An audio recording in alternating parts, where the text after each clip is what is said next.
As INA continues to attempt to better understand and analyze the real threat posed by domestic terrorism, could you share with the committee some of the concerns that communities of color, in particular, are facing with this effort to combat domestic terrorism? Sure. Thank you for that question. So for communities of color, when you have broad open intelligence gathering, authorities and programs, there is a risk that they will be the targets of those programs. And we've seen this sort of systematically over the last 2 decades, where Muslim Americans have been targeted for surveillance, often on the basis of nothing other than their religion. We've seen this with African American communities being targeted.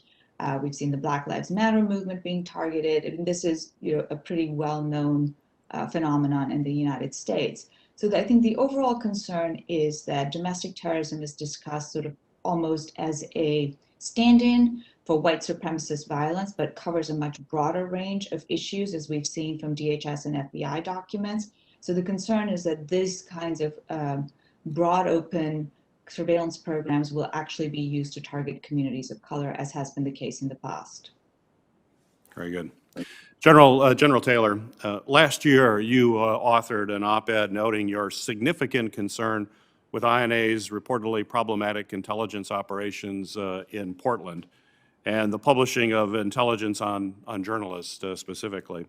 More recently, this committee has found that INA warned generally about the potential for election-related violence, but failed to issue a warning specific to the risk facing the Capitol on January 6th. In both examples, INA clearly did not serve its customers or the American people in that respect. So my question to you is, in your opinion, what are the key reasons for INA's failures over this past year?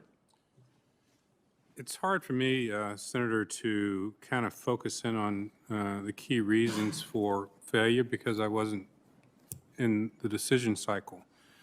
But I think organizations like INA fail to meet their mission if they're not organized in a way that ensures consistency of production, consistency of focus. And it's my understanding that those processes and procedures that at least existed when I was there were no longer being used from an execution point of view. So I think solid leadership and solid management will save the day. By the way, I'm a product of the Church Commission and the follow-on from COINTELPRO. I've been on the Privacy and Civil Liberties Commission for President Bush. This is privacy and civil rights and civil liberties are fundamental to how we should think about domestic intelligence, and for whatever reason, that was not the case during the last year.